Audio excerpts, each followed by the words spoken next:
Delhi Lal Qila blast के बाद इस वक्त अफरा तफरी का माहौल है। दिल्ली के इंटरनेशनल एयरपोर्ट पर सुरक्षा बढ़ा दी गई है। नागपुर में आरएसएस मुख्यालय की सुरक्षा बढ़ा दी गई है। इसके अलावा सभी मेट्रो स्टेशन, रेलवे स्टेशन की सुरक्षा दिल्ली में बढ़ाई गई है। उत्तर प्रदेश में हाई अलर्ट है। हरियाणा, पंजाब, राजस्थान और देश के तमाम हिस्सों में इस वक्त हाई अलर्ट है। लेकिन इस पूरे मामले में जांच किस दिशा में जाती है और अगर वाकई पाकिस्तान का हाथ निकलता है इस पूरे मामले में, तो इस देश की सरकार अब यहां से क्या करेगी, बड़ा प्रश्न है। क्योंकि प्रधानमंत्री ने कहा था कि अगला कोई भी अटैक हुआ तो वो सीधे सीधे जो है वो माना जाएगा कि सरकार भी पाकिस्तान की इसमें शामिल है। अचानक शाम को 7 बजे जिस प्रकार से लाल किले के सामने हुआ, टाइमिंग को देखते हुए, जगह को देखते हुए, माहौल को देखते हुए, उसकी इंटेंसिटी को देखते हुए जरूर मैं कहूंगा कहीं ना कहीं ऐसे लग रहा है अफवाह नहीं फैलानी चाहिए। हम लोगों ने इन्वेस्टिगेशन का इंतजार करना चाहिए। तो कहीं ना कहीं दाल में काला जरूर है। वही हुआ है जिसका डर था और भारत के दारुल हुकूमत नई दिल्ली में लाल किले के करीब एक बहुत बड़ा हमला। इस वक्त भारत का कैपिटल धमाकों से गूंज उठा है। बड़े पैमाने पर हलाकतों की इत्तलात है। अफसोसनाक वाकया भारत के अंदर पेश आया है। लेकिन इस वाकये की टाइमिंग और इस वक्त भारत की तरफ से सिंदूर 2.0 इसको किस तरह से देखती है? ये पहली नजर में ही बड़ा ब्लास्ट दिख रहा है। छोटा मोटा ब्लास्ट नहीं है, सिलेंडर टाइप का ब्लास्ट नहीं है, क्योंकि इतनी कारें ध्वस्त हुई हैं, इतने लोग मारे गए हैं और इतनी लोग घायल हुए। आमतौर पर सिलेंडर ब्लास्ट में ऐसा नहीं होता है। प्रधानमंत्री ने क्या कहा आपको बता देता हूं। प्रधानमंत्री नरेंद्र मोदी ने इस पूरे घटना में संवेदना जताई है। उन्होंने लिखा है ट्वीट करते हुए कि condolences to those who have lost their loved ones in the blast in Delhi early this evening. May the injured recover at the earliest. Those affected are being assisted by authorities. Reviewed the situation with Home Minister Amit Shah ji and other officials. यानी प्रधानमंत्री ने संवेदना जताई है जिन लोगों की इस हादसे में इस मामले में जान गई है और उन्होंने कहा कि इस पूरे मामले पर अमित शाह जी से जानकारी ली है और पूरे मामले पर मेरी नजर बनी हुई है। यह प्रधानमंत्री नरेंद्र मोदी का पहला बयान।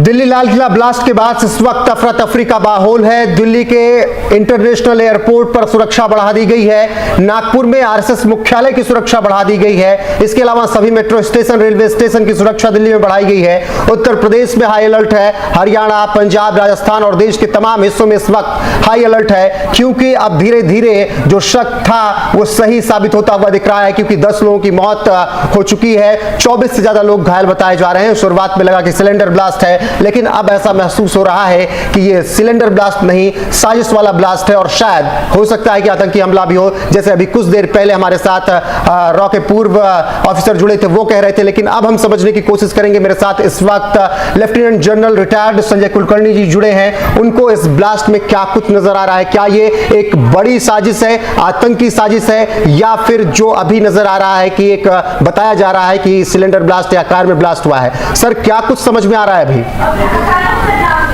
रोहित, बहुत बहुत धन्यवाद। बहुत दुखद घटना, क्योंकि सवेरे से ही जिस प्रकार से सुनने में आया कि फरीदाबाद में तकरीबन 2900 के आसपास अमोनियम नाइट्रेट पाया गया, गुजरात में डॉक्टर पकड़ा गया है जो पॉइजन निकाल रहा था, और यहाँ पे भी फरीदाबाद में भी डॉक्टर्स पकड़े गए हैं। श्रीनगर में भी लेडी डॉक्टर एक पकड़ी गई है जिसके जब इन्वेस्टिगेशन शुरू है। तो कहीं ना कहीं जिस प्रकार से चल रहा था माहौल, और अचानक शाम को 7 बजे जिस प्रकार से लाल किले के सामने हुआ, टाइमिंग को देखते हुए, जगह को देखते हुए, माहौल को देखते हुए, उसके इंटेंसिटी को देखते हुए जरूर मैं कहूँगा कहीं ना कहीं ऐसे लग रहा है अफवाह नहीं फैलानी चाहिए। हम लोगों ने इन्वेस्टिगेशन का इंतजार करना चाहिए। और कहीं ना कहीं दाल में काला जरूर है, क्योंकि जिस प्रकार से ब्लास्ट हुआ है और लोग कह रहे हैं कि 2.5 किलोमीटर के इलाके में आवाज बहुत सुनाई दी और काफी कुछ हिला। तो और जिस प्रकार से विजुअल आ रहे हैं, जिस प्रकार से गाड़ियां जल रही हैं, ये साफ दर्शाता है ये हो सकता है साजिश, हो सकता है ये कोइंसिडेंस हो, क्योंकि सवेरे से इस तरह के माहौल सुनने में आ रहा है और अचानक इस तरह की बात हो गई। और हो सकता है कार में कोई ब्लास्ट सिलेंडर का हो गया होगा, लेकिन पता चलेगा क्योंकि कार के नंबर से पता चल जाएगा ड्राइवर कौन है, और इको गाड़ी है जिसमें ये ब्लास्ट हुआ है। तो मुझे लगता है साजिश भी हो सकती है, और जिस प्रकार से सरकार ने हाई अलर्ट घोषित किया है, ये साफ दर्शाता है चाहे प्रिकॉशनरी मेजर हो कि कहीं ना कहीं ऐसा और कुछ हो ना जाए, तो पब्लिक को शांत रहना चाहिए, ये मेरा मानना है। वही हुआ है जिसका डर था और भारत के दारुल हुकूमत नई दिल्ली में लाल किले के करीब एक बहुत बड़ा हमला। इस वक्त भारत का कैपिटल धमाकों से गूंज उठा है। बड़े पैमाने पर हलाकतों की इत्तलात हैं। अफसोसनाक वाकया भारत के अंदर पेश आया है। लेकिन इस वाकये की टाइमिंग और इस वक्त भारत की तरफ से सिंदूर 2.0, क्योंकि याद रखिएगा कि इससे पहले भी जब जब भारत के अंदर कोई दहशतगर्दी का वाकया होता है, चाहे पहलगाम या फिर पुलवामा, उसके बाद भारत पाकिस्तान के खिलाफ स्ट्राइक्स लॉन्च करता है। इससे पहले इस तरह के इंसिडेंट्स जो हैं वो मकबूजाबादी के अंदर हुए, लेकिन अब पिछले कुछ अरसे से, पिछले कुछ दिनों से, जब से भारत ने अपनी ट्राई सर्विसेज एक्सरसाइजेज का आगाज किया, उस लम्हे से लेकर आज के दिन तक साथ ही साथ भारतीय मीडिया ये बात करता आया है कि पाकिस्तान पाकिस्तान की तरफ से जो दहशतगर्द ग्रुप्स हैं, ये उनका एलिगेशन है कि लश्कर और जैश जैसे जो दहशतगर्द गिरोह हैं वो भारत पर एक बहुत बड़े हमले की तैयारी कर रहे हैं। अब से कुछ घंटे पहले ही इस तर्ज पर कुछ और डिटेल्स भी सामने आई कि बड़ी तादाद में जो एमिनेशन और आरडीएक्स है वो बरामद किया गया है और अब भारत का जो कैपिटल है वो धमाकों से गूंज उठा है। इस हवाले से exclusive details and what's next और पाकिस्तान का इस हवाले से क्या मौक़िफ़ और क्या तैयारी है, क्योंकि भारत के अंदर जब जब टेररिज्म का कोई इंसिडेंट होता है तो उसे डायरेक्टली पाकिस्तान के साथ बेशक विदाउट एनी प्रूफ लेकिन भारत लिंक करता है। एक तो ये कि ये काबिल मजम्मत वाकया है, इसमें बड़े पैमाने पर हलाकतों की तलात है। मैं सारी इसको किस तरह से देखती है? ये पहली नजर में ही बड़ा ब्लास्ट दिख रहा है, छोटा मोटा ब्लास्ट नहीं है, सिलेंडर टाइप का ब्लास्ट नहीं है, क्योंकि इतनी कारें ध्वस्त हुई हैं, इतने लोग मारे गए हैं और इतनी लोग घायल हुए हैं। आमतौर पर सिलेंडर ब्लास्ट में ऐसा नहीं होता है। और फिर एक कनेक्शन जो आरडीएक्स बरामद होने का सतीश जी ने बताया, वो भी इससे जुड़ता है कहीं ना कहीं कि कोई एक ऐसी साजिश, एक कुछ ऐसा रचा जा रहा था दिल्ली में और उसी का एक नतीजा ये भी हो सकता है। देखिए मुकेश जी, सबसे पहले प्राइमा फेसी तो देखिए सुरक्षा में बहुत बड़ी चूक तो इसको कहा ही जाएगा।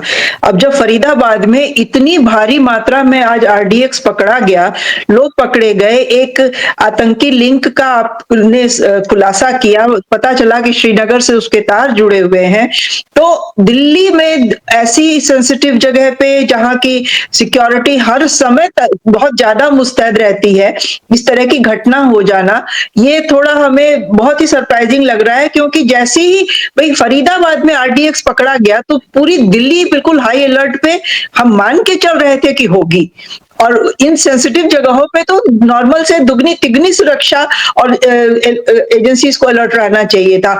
उसके बावजूद अगर ये हो जाता है तो ये सुरक्षा में तो बहुत बड़ी चूक है, इससे इनकार नहीं किया जा सकता है, और इसके लिए गृह मंत्री को तो डेफिनेटली कटघरे में खड़ा करना पड़ेगा।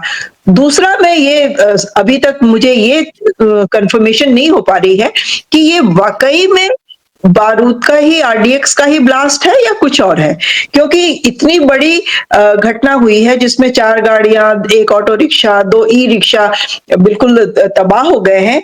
तो इस मात्रा में अगर बारूद वहां फटा है तो बारूद की स्मेल चारों तरफ वातावरण में फैलती है और लोगों को वो समझ में आता है।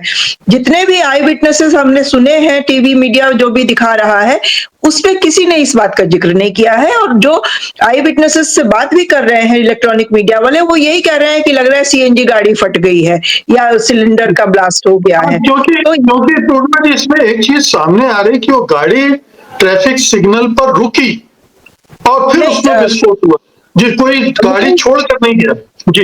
हाँ मुकेश जी, ये बात शुरू में आ रही थी कि वो पार्किंग में खड़ी थी, पार्किंग में नहीं खड़ी थी वो गाड़ी, रुकी थी ट्रैफिक सिग्नल के पास नहीं। कुछ चैनल्स में ये भी दिखा रहे हैं कि वो रोड के किनारे खड़ी करी थी किसी ने गाड़ी, और उसके बाद उसमें ब्लास्ट हो गया था। तो अब ये एग्जैक्ट तो सीसीटीवी फुटेज वगैरह देख के हमें समझ में आ ही जाएगा कि क्या हुआ है, लेकिन उस भीड़ भाड़ वाले सेंसिटिव इलाके में इस तरह की घटना हो जाना, ये हमारी सुरक्षा तंत्र की बहुत बड़ी नाकामी को दिखाता है, और इसमें कोई शक नहीं है कि इसमें सरकार को जवाब देना पड़ेगा। क्या है प्रधानमंत्री ने क्या कहा आपको बता देता हूं। प्रधानमंत्री नरेंद्र मोदी ने इस पूरे घटना में संवेदना जताई है। उन्होंने लिखा है ट्वीट करते हुए कि condolences to those who have lost their loved ones in the blast in Delhi early this evening. May the injured recover at the earliest. Those affected are being assisted by authorities. Reviewed the situation with Home Minister Amit Shah ji and other officials.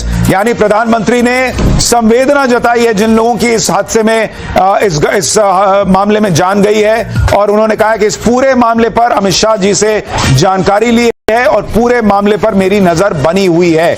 यह प्रधानमंत्री नरेंद्र मोदी का पहला बयान इस पूरे मामले पर 9:42 पर अभी उन्होंने ये ट्वीट किया है। तो यह पूरा मामला जो है वो अब धीरे धीरे जांच जैसे जैसे आगे बढ़ेगी उसके बाद स्पष्ट होता जाएगा कि किस दिशा में जा रहा है। पीएम मोदी ने भी रिएक्शन दे दिया है, पॉलिटिकल पार्टीज के अपने जो राजनीति है वो शुरू हो गई है, लेकिन इस पूरे मामले में जांच किस दिशा में जाती है और अगर वाकई पाकिस्तान का हाथ निकलता है इस पूरे मामले में तो इस देश की सरकार अब यहां से क्या करेगी, ये बड़ा प्रश्न है। क्योंकि प्रधानमंत्री ने कहा था कि अगला कोई भी अटैक हुआ तो वो सीधे सीधे जो है वो माना जाएगा कि सरकार भी पाकिस्तान की इसमें शामिल है। खैर